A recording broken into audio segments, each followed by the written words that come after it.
বিশেষ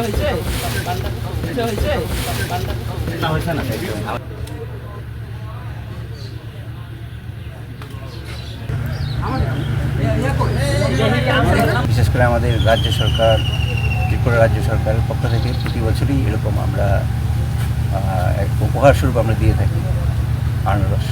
এবারে আমরা 100 প্যাকেট আনারস আমরা পাঠাচ্ছি। আমরা কিছুদিন আগে আমরা এই বাংলাদেশ সরকারের পক্ষ থেকে আমাদের এখানে আম পাঠানো হয়েছিল, আমরা এটা পেয়েছি, সেই জন্য আমরা ধন্যবাদ জানাচ্ছি। আর আমাদের এখানে এটা একটা বিশেষ করে কুইন পাইনঅ্যাপল যেটা আছে, এটা খুব প্রসিদ্ধ এই ক্যাটাগরিটা। তো আমরা এমনিতেও এক্সপোর্ট করছি এটাকে। আমরা চাই বাংলাদেশের সরকার এবং মানুষ এটা সম্বন্ধে জানুক, এটা আরও পরিচিতি লাভ করুক, আর বাণিজ্যের দিক দিয়েও যাতে এটা একটা সমৃদ্ধি পায়। আর না হলে মিশুভাই আছে তো সবাই শেয়ার করে দিন। আর না হয়ে গেছে ত্রিপুরার পাশাপাশি অন্যান্য রাজ্যেও চাষ হয় নর্থ ইস্টে। এখন যে কুইন ভ্যারাইটি কিন্তু শেষ হয়ে গেছে, ওটা অ্যাকচুয়ালি মে জুন মাসেই মূলত প্রোডাকশন হয়, আর জুলাই আগস্ট মাসে হয় আমাদের কিউ ভ্যারাইটি বড়টা আর কি।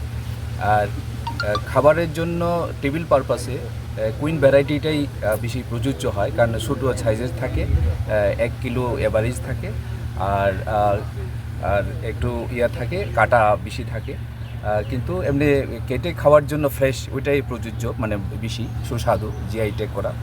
আর কিউ আমরা পাঠাচ্ছি কারণ এই যে টাইমটা এখন তো প্রায় জুলাই শেষে, এখন কুইন নেই, আমরা কিউটে পাঠাচ্ছি বড় জাতে, এবং খুব সুস্বাদু, ওই রসালু বেশি।